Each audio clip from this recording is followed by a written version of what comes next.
senador Marcos Rogério, que entrou para a CPMI do dia 8 de janeiro após o afastamento do senador Marcos Duval, manifestou-se durante o depoimento do coronel Jean Lauan, questionado por ter trocado mensagens por WhatsApp.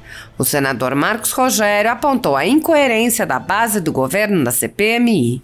Ele se referiu ao depoente da véspera, o ex-comandante da Polícia Militar do Distrito Federal, preso a mando do ministro Alexandre de Moraes, e disse: "Eu não defendo quem cometeu o crime, mas esperava da base do governo, no dia de ontem, que pedissem a soltura dele. Se são coerentes, deveriam ter solicitado a soltura do coronel Naime, preso injustamente."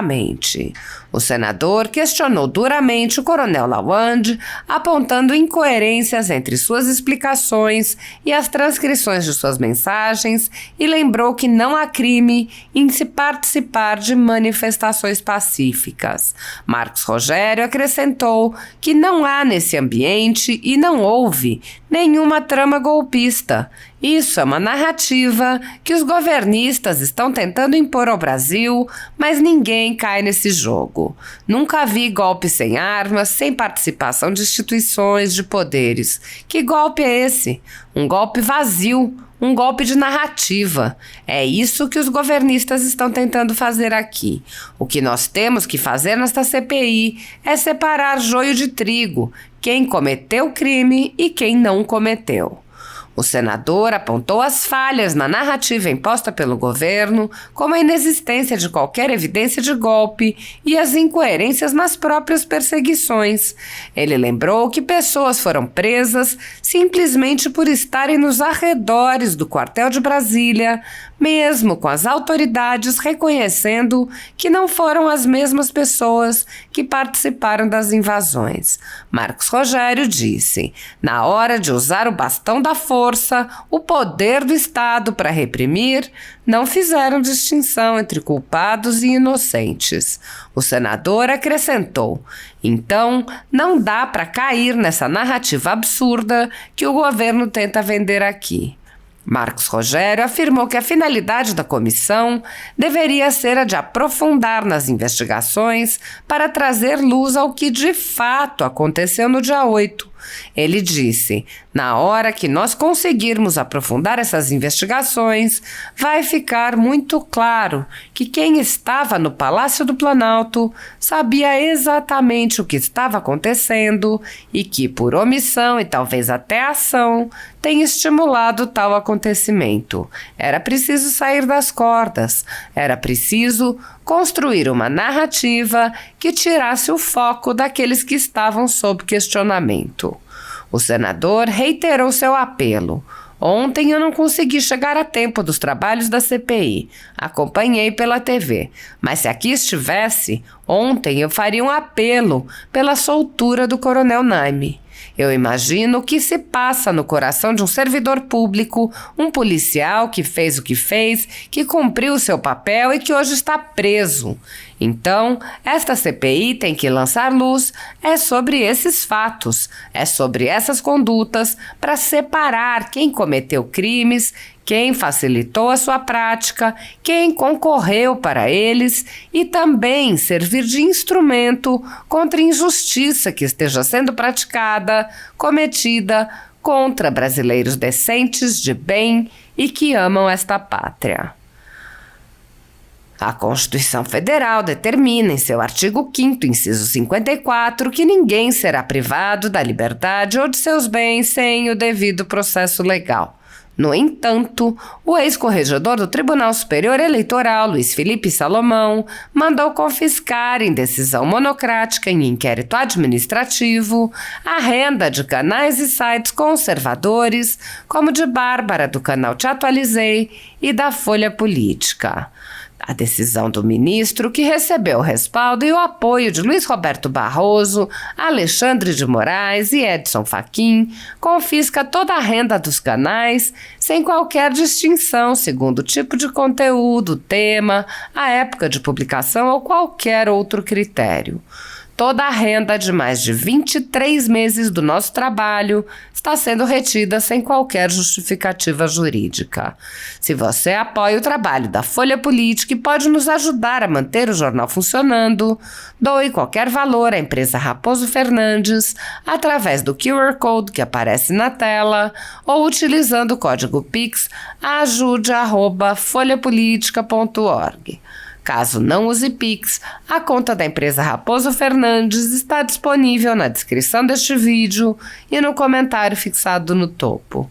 Há 10 anos, a Folha Política vem enfrentando a espiral do silêncio imposta pelo cartel de mídia que quer o monopólio da informação. Pix ajude@folhapolitica.org.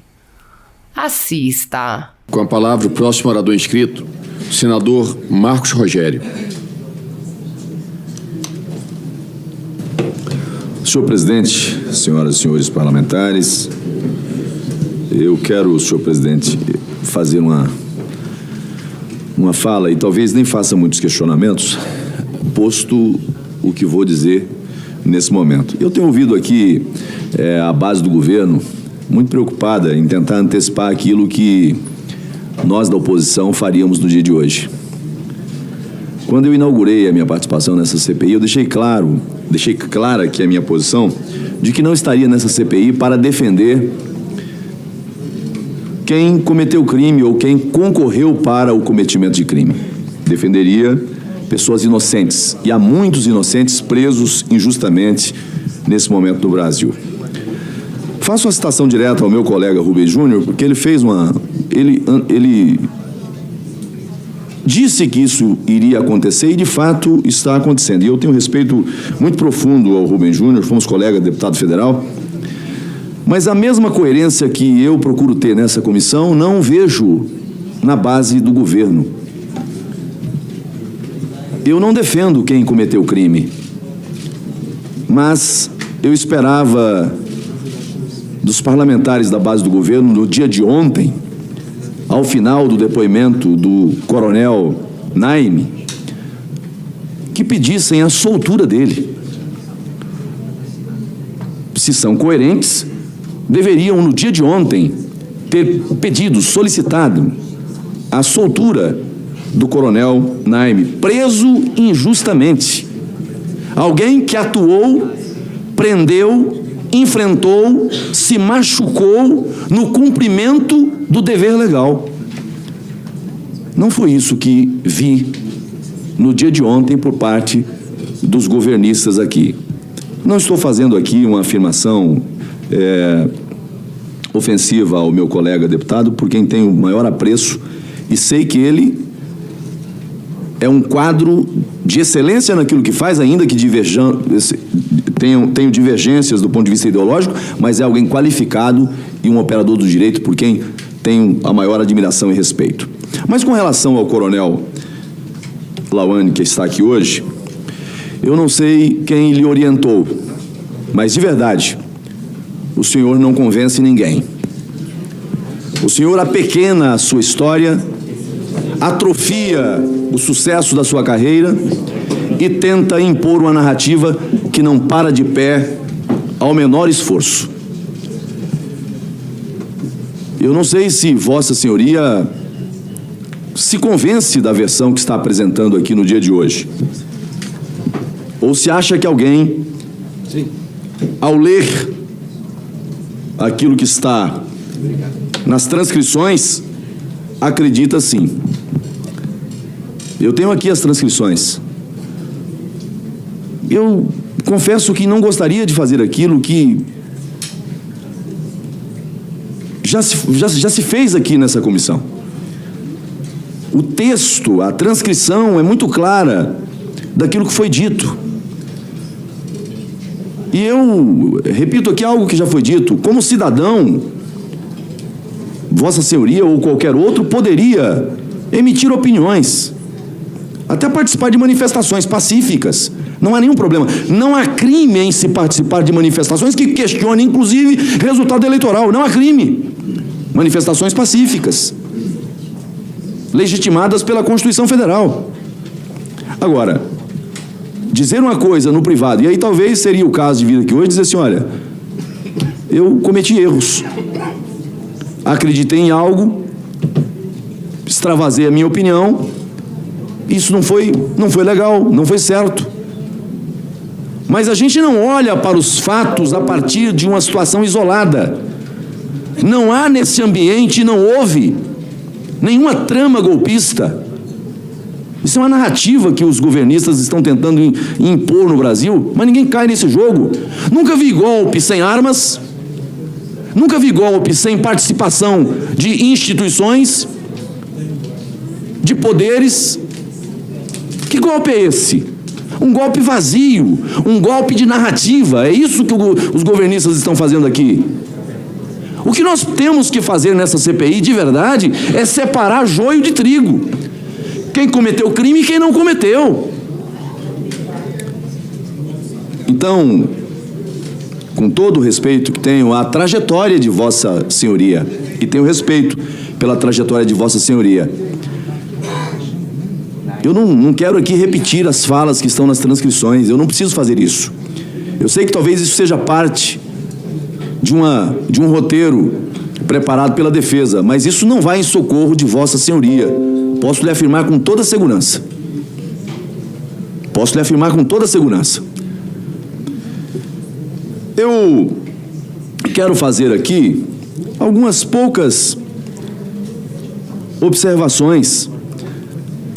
A tentativa de construir uma narrativa que não confere com a verdade não é boa para Vossa Senhoria e nem é honesta do ponto de vista daquilo que se pensa como cidadão. Mais inteligente, repito, seria ter usado o direito de permanecer em silêncio. Ou ter a grandeza, repito, de dizer que errou, acreditei em algo que, na posição que estava, não poderia ter feito. Agora, caí nessa narrativa que a base governista tenta impor aqui, de que o Brasil viveu uma tentativa de golpe. Onde é que está o golpe? Aqueles que se manifestaram no dia 12, eu pergunto, estavam nos acampamentos? Estavam acampados como brasileiros, como patriotas, que acreditavam naquilo que estavam defendendo? Não. Não estavam. E isso quem diz são os apontamentos da inteligência. E isso quem diz são as autoridades de plantão. Eles próprios dizem isso. Eles próprios reconhecem isso. Mas na hora de usar o bastão da força, o poder do Estado para reprimir, não fizeram distinção entre criminosos e inocentes. Precisavam de uma narrativa. Precisavam de uma narrativa. Colocar todos na cadeia. Agora eu pergunto. Prenderam os que estavam aqui em frente ao quartel-general. Mas no Brasil inteiro nós estávamos com brasileiros em frente aos quartéis, se manifestando, repito, pacificamente, democraticamente. Então não dá para cair nessa narrativa absurda que o governo tenta vender aqui. O que nós temos que fazer, senhor presidente, e acho que esse é o papel dessa CPI, é aprofundar nas investigações para trazer luz sobre o que de fato aconteceu no dia 8. Quem praticou crimes, quem facilitou a sua prática, quem concorreu para eles, quem induziu. É isso que nós temos que apurar. E na hora que nós conseguirmos aprofundar essas investigações, vai ficar muito claro de que quem estava no Palácio do Planalto sabia exatamente o que estava acontecendo e que, por omissão e talvez até ação, tenha estimulado tal acontecimento. Era preciso sair das cordas. Era preciso construir uma narrativa que tirasse o foco daqueles que estavam sob questionamento. Então, o meu papel nessa CPI, senhor presidente, não vou fazer nenhum questionamento ao depoente. Eu não quero criar uma oportunidade para o agravamento do quadro. Mas eu queria dizer que nessa CPI, quem quer que seja que senta nesta cadeira de depoente, a minha posição vai ser a mesma. Mas eu faço aqui uma manifestação. Ontem eu não consegui chegar a tempo dos trabalhos da CPI, acompanhei pela TV. Mas se aqui estivessem ontem, eu faria um apelo pela soltura do Coronel Naime. Eu imagino o que passa no coração de um servidor público, um policial, que fez o que fez, que cumpriu o seu papel e que hoje está preso. Então essa CPI tem que lançar luz sobre esses fatos, sobre essas condutas, para separar quem praticou crimes, quem facilitou a sua prática, quem concorreu para eles, e também servir de instrumento para afastar injustiça que esteja sendo praticada, cometida contra brasileiros decentes, de bem e que amam essa pátria. Muito obrigado, senhor presidente.